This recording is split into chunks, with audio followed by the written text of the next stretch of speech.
Welcome to the Explainer. Today, we are taking a fascinating trip from the purely theoretical world of engineering right into the hard, physical reality of concrete and steel. We're looking at the spatial journey of a data center, specifically focusing on the electrical layout design. It's one thing to draw up a flawless single-line diagram, an SLD, mapping out how power flows perfectly from the utility grid all the way down to a specific server rack, but it is an entirely different beast trying to actually cram all those multi-ton transformers, endless miles of cable, and massive generators into a physical building while making sure everything stays safe, cool, and actually maintainable. In fact, there's a quote from our source material that perfectly sets the stakes for us today. A perfect SLD in a badly planned building is unusable. Think about that. A well-planned building with just a mediocre SLD, you can usually work with that. But a bad physical layout, that's a total disaster waiting to happen. The physical layout is literally the battleground where the electrical engineer, the architect, the mechanical engineer, and the fire safety consultant are all fighting for the exact same volume of space.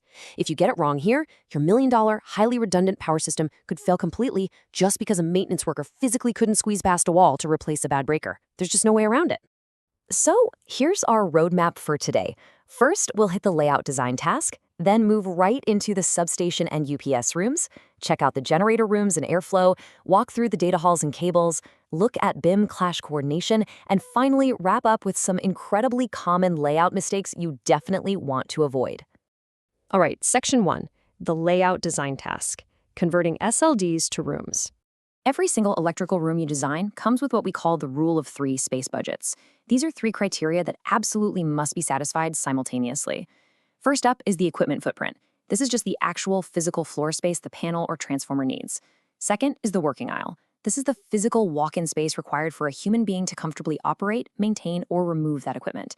And third is clearance, the mandatory safety distance between the equipment and walls, ceilings, or other building surfaces like pipes and ductwork. You literally cannot compromise on a single one of these. And to put a hard number on this for you, 1,000 millimeters. That is the absolute minimum front working aisle for a low-tension, or LT, panel. We're not talking about a polite suggestion here. It's a hard, non-negotiable limit for safety and basic operability. Oh, and if that breaker happens to be withdrawable, you actually need even more space, sometimes up to 2,000 millimeters. When you look at standard clearances for an LT panel, that 1,200 millimeter front working aisle really stands out. But you also have to pay close attention to the back and the top. You've got a 750 millimeter minimum rear aisle needed just for cable terminations, plus a totally crucial 500 millimeter clearance above the panel itself. Why the gap at the top? Well, heat rises, right? You absolutely need that buffer space so the equipment doesn't literally cook itself.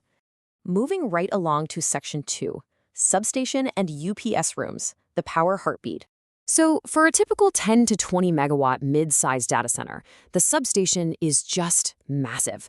We're often talking about a dedicated building all on its own, meticulously subdivided. You've got the high tension, or HT room, taking up roughly 30 to 60 square meters.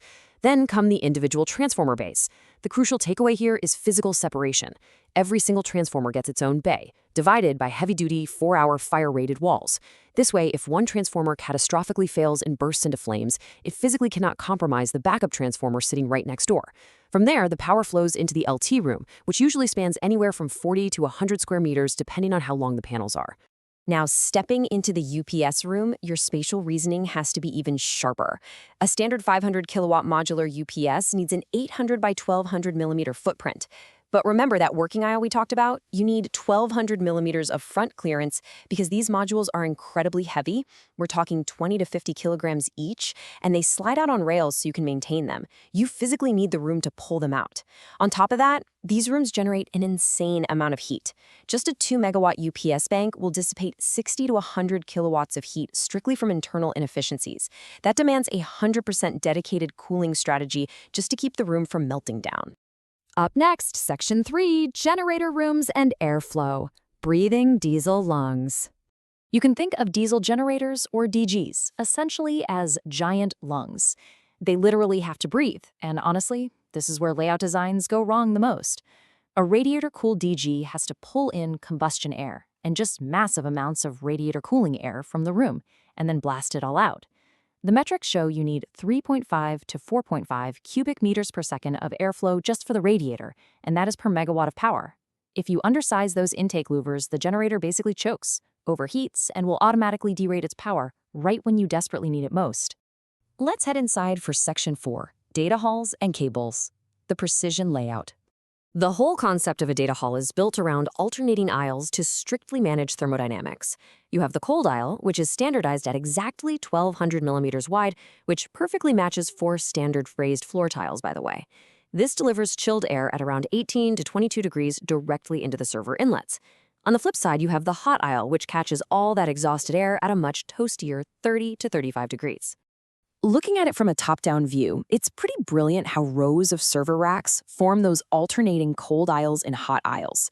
By making sure you never, ever mix up the rack orientations, you completely prevent air bypass. You'll also notice the CRA units, the computer room air handlers, situated exactly at the ends of the hot aisles.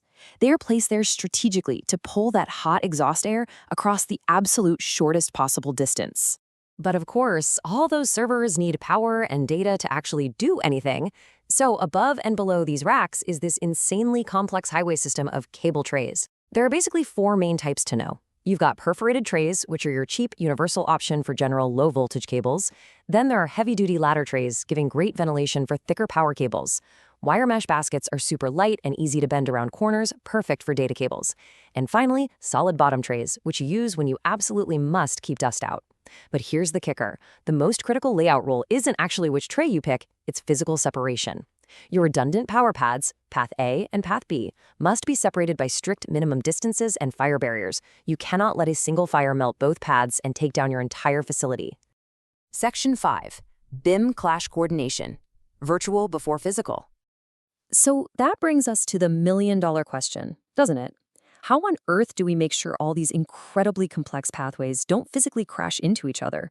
I mean, how do you stop an electrical cable tray from plowing straight through a mechanical chilled water pipe up in the ceiling void before anything is even built? The magic answer is BIM, or Building Information Modeling. Modern data center design relies heavily on a very strict federation workflow.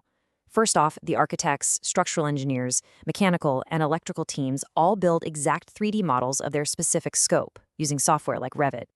Then they export everything to a common format and federate them, which basically means combining all those separate 3D models into one giant master view, usually in Navisworks or BIM 360. Finally, they run automated clash detection. The software will literally highlight the exact spot where an electrical tray is clipping through a fire sprinkler pipe. The ultimate goal here? Absolutely zero critical clashes at the final design stage before a single shovel hits the dirt. Finally, Section 6. Common layout mistakes. What not to do. Let's run through some of the top rookie errors that junior engineers tend to make, because honestly, any single one of these can be catastrophic. Sharing a cable trench between path A and path B without a fire barrier? Yep, you've just entirely broken your redundancy. Undersizing those generator louvers? Your backup power chokes and fails on the hottest day of the year. What about placing UPS batteries directly above the UPS electronics? Just imagine a battery cell leaking and sending highly corrosive acid dripping straight down into the million-dollar electronics below. Game over. Or what if you forget the crane lifting path? Picture needing to replace a 5-ton transformer and suddenly realizing there is absolutely no physical way to maneuver a crane into the building to lift the thing out. Yikes. And that leads us to the golden rule of electrical layout design, something every engineer needs tattooed on their arm. Always walk the site before finalizing your drawings.